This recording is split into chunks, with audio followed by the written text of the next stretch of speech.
do STJ para pressioná-lo a aceitar a condenação da Itália para que o ex-jogador cumprisse pena no Brasil.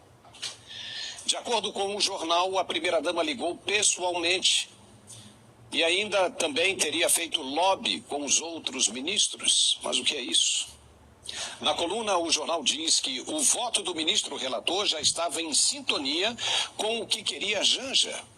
Ou seja, que o ex-jogador Robinho cumprisse pena de 9 anos no Brasil por crime de estupro na Itália. Mas isso é mais sério do que pensávamos. Se for verdade mesmo o que o jornal disse, isso é muito grave. E por quê? Porque demonstra a capacidade do Estado de intervir na decisão da Justiça, ou que pelo menos tenha a intenção e que se ache no poder de conseguir. Caso contrário, nem se daria o trabalho de ligar. E não adianta você dizer que Janja não faz parte do governo, porque quando Lula saiu para se operar, foi ela quem despachava diretamente do Palácio do Planalto. O que faz a primeira-dama, entendendo tudo isso como se fosse verdade, pensar que tem o poder de interferir na decisão de um magistrado?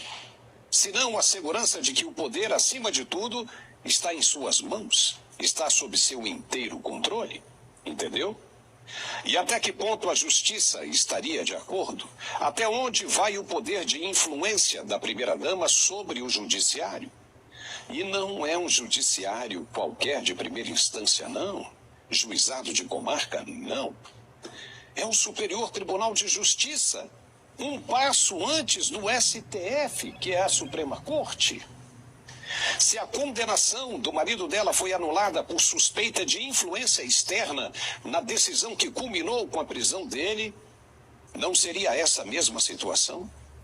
Os advogados de defesa do ex-jogador podem, inclusive agora, tentar anular a condenação, como aconteceu com Lula, apenas por suspeita dos juízes que analisaram o caso.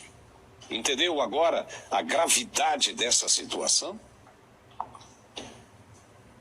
O jornal falou que, por coincidência, o voto do ministro relator Francisco Falcão estava na mesma linha do raciocínio da primeira-dama.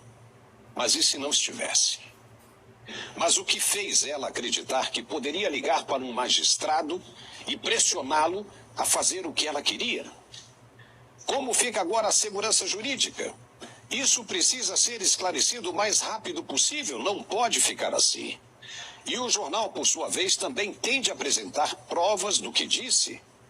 Veja, imagine se amanhã ou depois aparece uma ação contra alguém que seja do núcleo afetivo da primeira-dama, alguém com uma pendência no judiciário. Até que ponto ela vai influenciar para que a decisão seja do agrado dela? Para que o acusado seja inocentado, por exemplo? Qual o nível de interferência que ela consegue exercer sobre um magistrado de um colegiado como o STJ? De novo, isso precisa ser esclarecido. E havendo mesmo a influência, ela pode ser estendida até a Suprema Corte? O que se revela, tendo como verdade o que o jornal publicou, é que um juiz não tem mais a independência de suas decisões.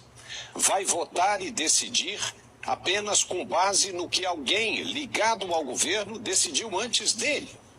É isso mesmo? Então não há mais como confiar, se for isso. É necessária uma reparação com tamanha urgência, porque a denúncia foi muito grave e mexe com toda a credibilidade do judiciário. E o que significa isso? De novo, que o condenado, no caso o ex-jogador Robinho, pode ter a pena anulada por interferência na decisão da Justiça. Mesmo que os ministros tenham seguido as suas próprias consciências, só pelo fato de ter havido esse canal aberto e direto com uma terceira parte e com uma tentativa de pressão, de influenciar, isso por si só já anularia uma sentença, uma decisão.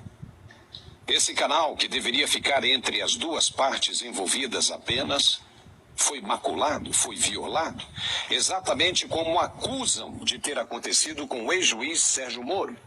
Ou não?